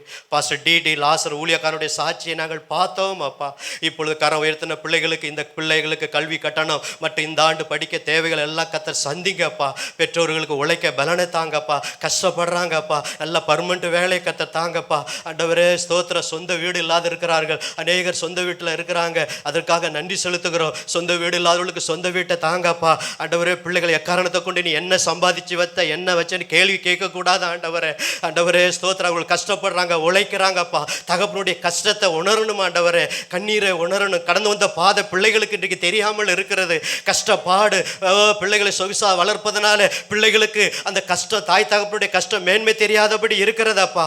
ஆண்டவரே ஸ்தோத்திரம் ஆண்டவரே. இந்த பட்டுக்கோட்டை பக்கத்தில் ஆண்டவரே கஷ்டப்பட்டு உழைத்து ஆண்டவரே தகப்பன வேலைக்காரன் சொன்னதுனால போய் தூக்கு போட்டு இறந்தார். அப்படி எந்த பிள்ளைகளும் இருக்கக்கூடாது ஆண்டவரே. ஆண்டவரே எங்களுடைய சமுதாயத்தில் ஆவிக்குரிய பிள்ளைகளும் பூமிக்குரிய உலகத்தான் பிள்ளைகளும் தகப்பனாக இருக்கணும், வெக்கப்படக்கூடாது. அவர் எவ்வளவு தோல் சுருங்கினாலும் தள்ளாடினாலும் என் தகப்பன் என் தகப்பன் என் தகப்பன் என்று சொல்லணும் ஆண்டவர், மரியாதை கொடுக்கணும். அப்படி இருக்கும்போது வாழ்நாளை நீடித்திருக்க செய்வீர், தீர்க்காய்ச்சை கத்த தருவீர். யோசேப்பை போல தகப்பனை கண்டம் பண்ணுகிற பிள்ளைகளை கத்தர் எழுப்புவீராக ஆண்டவரே. இந்த கலெக்டர் ஆண்டவரே கலெக்டர் ஆன போதிலும் கூட ஆண்டவரே அந்த தோட்டி வேலை செஞ்ச அந்த போட்டாவை வைத்தது போல அவர் தோட்டி வேலை செஞ்சாலும் கூட்டுற வேலை செஞ்சாலும் அவர் என் தகப்பன், என் உயர்வுக்கு பரம தகப்பனு காரணம், இந்த தகப்பனு காரணம் என்று அந்த கலெக்டர் சொன்னது போல பிள்ளைகள் மத்தியில் பேசுங்கப்பா ஆண்டவரே. இதுவரை தகப்பன் தாயை கனம் பண்ணதை விட இந்த செய்திக்கு பிறகு நல்ல கனம் பண்ண ஆண்டவரே, தகப்பனுக்கு நல்ல ஆண்டவரே கீழ்ப்படிய கத்தர் உதவி செய்யுங்க. தகப்பன் மார்கள் அவருடைய கடமைகளை செய்ய, பிள்ளைகளுக்கு செய்ய வேண்டிய சொத்து சுகத்தை சேர்த்து வைக்க